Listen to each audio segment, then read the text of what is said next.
Hello, and welcome to the Take Charge, Live Well, Put Your Heart into Healthier Habits webinar, sponsored by the state of Ohio. February is American Heart Month. In honor of this special month, we want to empower you to be good to your heart, not only in February, but every day of the year. This presentation is meant to educate you on how to recognize your risk factors and determine your heart score, give you tips on how to live a heart-healthy lifestyle, and let you know how you can spread the word of how heart disease affects women on February 7th by taking part in the Go Red Day initiative. So, how can you determine your risk for heart disease? Unfortunately, there are some risk factors that you cannot control. However, it's important to know your genetic predisposition so that you can be proactive with the risk factors you can control. Men are generally at a greater risk and experience heart attacks earlier in life. Age is also a factor. 82% of people who die from coronary heart disease are over the age of 65. A family history of heart disease increases risk as well. Women experience an increased risk after menopause due to decreased levels of estrogen. African Americans, American Indians, and Mexican Americans are all more likely to have heart disease. The good news is there are so many risk factors that you can control. Smoking remains the biggest risk factor for sudden cardiac arrest because your risk for heart disease is actually 2 to 4 times greater if you smoke. 440,000 of heart disease deaths in the U.S. are a result of smoking. The reason for this is that tobacco wreaks havoc on your body and especially your heart. The harmful chemicals found in tobacco damage the heart and blood vessels, which leads to a narrowing of your arteries. Nicotine also has a damaging effect by increasing blood pressure, which makes your heart work harder. Unfortunately, secondhand smoke also increases your risk, so it is important to educate your loved ones who are smokers. Another risk factor is high blood pressure. Blood pressure is recorded as 2 numbers, systolic pressure over diastolic pressure. The systolic number refers to the pressure that occurs when the ventricles contract to pump blood into the circulatory system. The diastolic number accounts for the pressure that occurs when the heart fills with blood before it beats again. These 2 numbers indicate the force of blood that is pushing out on arterial walls. High blood pressure increases your risk of heart attack, angina, or chest pain that occurs if your heart doesn't get enough oxygen, and stroke, so it is important to keep it in check. An optimal blood pressure reading is less than 120 over 80 millimeters of mercury. High blood pressure is considered any reading over 140 over 90. Poor cholesterol is yet another contributing factor to heart disease that you can control. Cholesterol is a waxy substance that is produced and released into the bloodstream by cells in the liver. HDL cholesterol is considered the good guy because it removes dangerous cholesterol from the bloodstream and artery walls, which protects you from a heart attack. You should aim for an HDL level above 60 milligrams per deciliter. Anything below 50 for women and 40 for men is considered risky. LDL cholesterol is considered the bad guy because it deposits dangerous cholesterol that slowly builds up in the inner walls of your arteries that feed the heart and the brain. LDL can mix with other substances that form plaque, which is a thick, hard deposit that can narrow the arteries and make them less flexible. This condition is known as atherosclerosis. If a clot forms and blocks the narrowed arteries, a heart attack or stroke can result. An optimal LDL range is 100 to 129, and a high range is considered 160 to 189. A triglyceride is a fat that is made within the body. Typically, elevated triglycerides can be attributed to physical inactivity, obesity, smoking, excess alcohol consumption, and a diet high in carbohydrates. People with high triglycerides usually have a high total cholesterol level. A normal range is below 150 milligrams per deciliter. A high range is anything between 200 and 499. Triglycerides make up the final portion of your cholesterol count. Your cholesterol can be determined through a simple blood test. It is crucial to know your numbers on a yearly basis as levels can change over time. Physical inactivity can contribute to poor cholesterol levels, but it's also a risk factor in and of itself. Living a sedentary lifestyle is the biggest risk factor for sudden cardiac arrest. Inactivity is especially dangerous because it can cause and worsen other risk factors, including high blood pressure, diabetes, obesity, and as previously mentioned, cholesterol. According to the CDC, approximately half of U.S. adults do not meet the recommended levels of physical activity, so this is an important risk factor that needs to be addressed. Lack of physical activity is also an issue because it leads to yet another risk factor, unhealthy body weight. Over 1/3 of U.S. adults are obese. That's a whopping 78 million people. Excess weight increases the load on your heart because it elevates blood pressure. Reducing your weight by only 10% can lower your risk. It's important to note that abdominal or visceral fat is the most dangerous not only in regards to heart disease, but your overall health. This can be attributed to the fact that belly fat promotes inflammation and can cause your arteries to harden. A high-risk waist circumference is considered anything above 40 inches for men and 35 inches for women.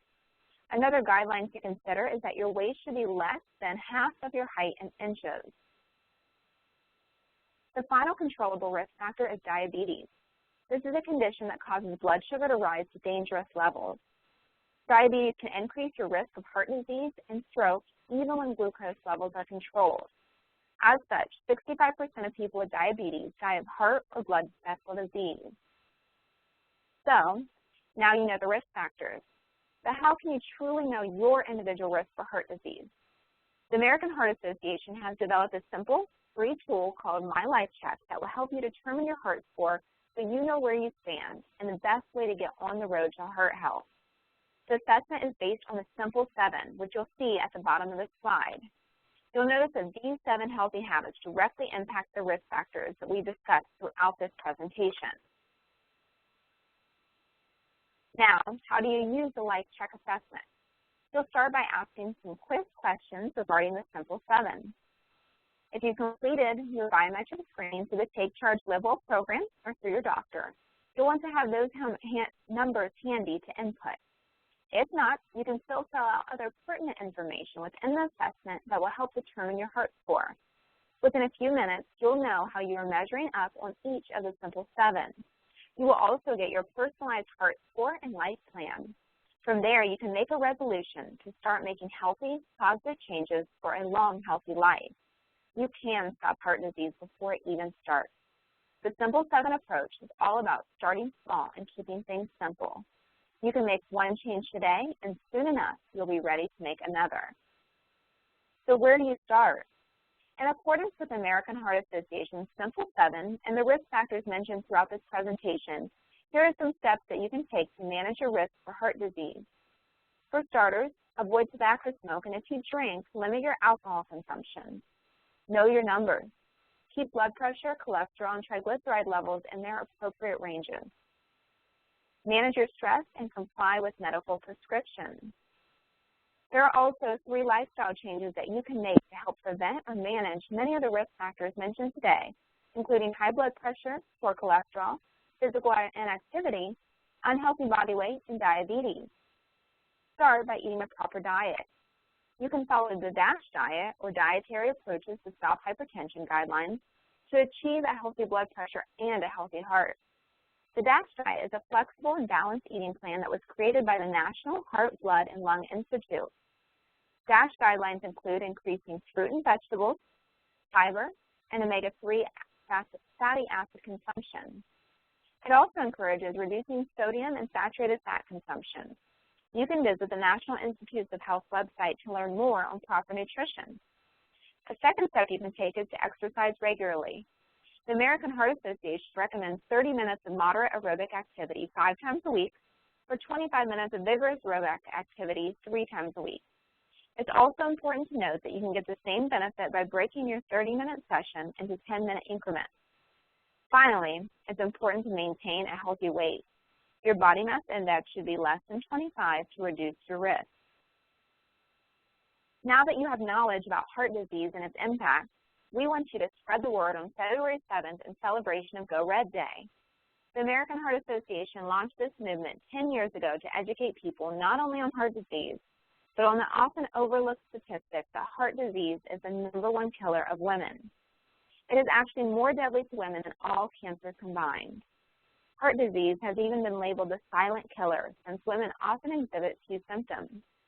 So, find out if your agency has joined anything special to celebrate Go Red Day, and make sure to wear red and spread the word on Friday, February 7th. As much as it's important to know how to prevent heart issues, it's just as important to know the signs of a heart attack. Some common signs of a heart attack include chest discomfort that lasts for more than a few minutes, discomfort in other areas of the body, including arms, neck, jaw, and back, and shortness of breath. As mentioned before, women can exhibit different symptoms and often are unaware that they're experiencing a heart attack. Symptoms that women may experience include a cold sweat, lightheadedness, nausea, vomiting, and pain in the back, jaw, or stomach. The Take Charge Live Well program offers helpful resources and tools to keep your heart healthy through the Wellbeing Connect portal. You can access this site by visiting ohio.gov/TCLW and clicking on the Health List tab. This is the same website that is used to take your well-being assessment. Once you're on the Wellbeing Connect portal, you will be able to take advantage of the ample resources available to you. Under the Resources and Tools tab, you will find a recipe section where you can filter your results based on heart-healthy options. You can also visit the Resource Center to find articles on heart health. Finally, you can choose from a variety of trackers to monitor your progress as you transition to a healthier lifestyle. Suggested trackers for heart health include the exercise, weight, medication, tobacco cessation, and personal trackers. You can also participate in our health coaching program to receive additional guidance and accountability. Simply call 1-866-556-2228 to get started. Here are some additional resources that you can use to educate yourself on heart disease, including the American Heart Association, smokefree.gov, Centers for Disease Control and Prevention, Mayo Clinic, and the National Institutes for Health. Thank you for attending the Take Charge Live Well, Put Your Heart into Healthier Habits webinar, sponsored by the state of Ohio. For more heart healthy topics, please be sure to visit ohio.gov/TCLW or call 1-866-556-2288 to initiate health coaching sessions.